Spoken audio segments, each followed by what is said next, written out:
Salut à toi, j'espère que tu vas bien. Aujourd'hui, je te propose qu'on installe Tailwind CSS sur notre petit blog Adonis.js pour avoir un joli design. Alors, si tu n'es pas à l'aise avec Tailwind, c'est pas grave, hein. Tu peux également le faire avec Bootstrap. L'essentiel, c'est de comprendre un petit peu comment on trouve les informations et comment ça se passe. Allez, c'est parti. Alors tout de suite, on va commencer par se rendre dans notre navigateur et ici, donc, on va mettre Tailwind CSS Adonis JS. D'accord? Donc si je fais ça, je viens ici, automatiquement, je me retrouve sur la version 4.1. Moi, j'aimerais bien une version un peu plus ancienne, hein, la 4, la 3, ça me va. Et dans la documentation, je peux taper par exemple Adonis, j'aurai qu'un seul résultat. Et là, j'ai toute la documentation sur comment l'installer. Alors, ça va être simple. Ici, on a déjà notre projet, donc on n'a pas à faire ça. Là, il me dit comment installer avec mon gestionnaire de paquets. Donc moi, je vais venir dans mon terminal, je vais couper ça d'abord et je vais entrer ça, cette commande-là. Je vais faire PNPM parce que moi j'utilise PNPM, hein. Si tu utilises NPM, tu peux l'utiliser. Et on appuie sur Entrée, donc il va installer en Dev Dependencies PostCSS et Tailwind CSS aux versions que moi j'ai demandé. Donc ici maintenant, il faut initialiser Tailwind, une fois que c'est fait, hein. Donc là, on appuie sur Entrée et il va initialiser. Donc il a créé les deux fichiers de configuration PostCSS config et Tailwind config.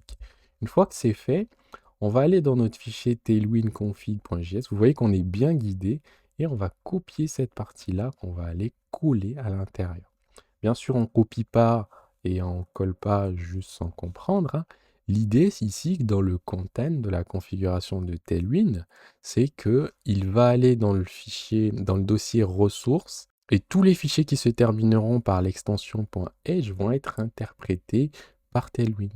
D'accord? Même si elle se retrouve dans des sous-dossiers. Donc ça, c'est pour dire, même si c'est dans des sous-dossiers, de sous-dossiers, de sous-dossiers. D'accord?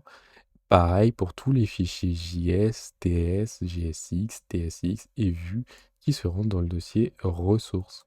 Une fois qu'on a fait ça, juste prendre ça et aller dans le app.css pour pouvoir le mettre. Donc ici, je vais aller dans ressources. Je vais fermer tout ça d'abord. Je vais venir dans ressources et dans CSS, j'ai mon app.css. Je vais coller tout ça et à partir de là, je peux avoir donc mon Tailwind qui va être configuré. Mais avant, souvenez-vous, on avait fait un système de layout.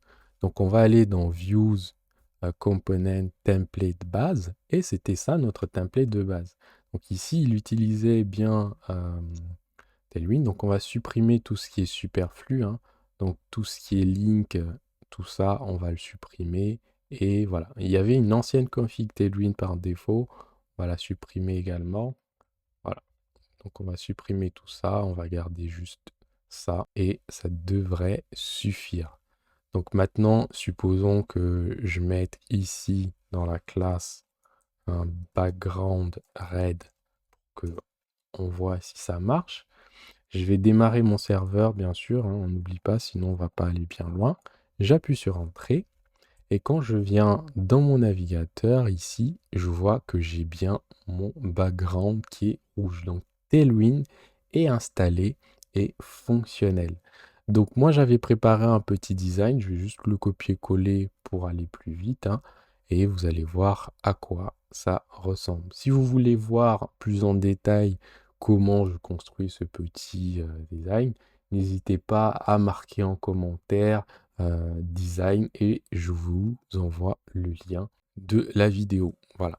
Donc voilà, j'ai copié et collé ici directement le layout dans le base.edge et ce layout là, quand je viens dans mon navigateur, ça donne un petit peu ça. Donc si je fais à propos, je suis sur la page à propos et ici donc j'ai mon page d'accueil. Voilà. Donc là, je me rends compte que je peux rajouter un tout petit peu un container pour pouvoir que ça déborde pas sur les côtés de l'écran.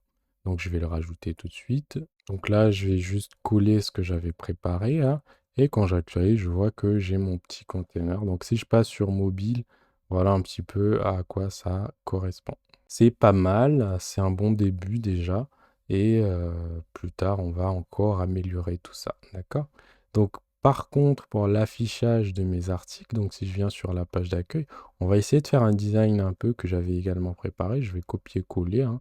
C'est un design assez basique, donc je viens dans la home et là je vais coller ça. Et voilà, j'ai collé ça. Et l'idée c'est que ça puisse ressembler donc à ça. Donc dans la prochaine vidéo, on va essayer de parler de comment on va ajouter, supprimer des articles, pouvoir les modifier également depuis notre site et pour que ça puisse être stocké en base de données. Donc sur ce, je vous donne rendez-vous dans la prochaine vidéo.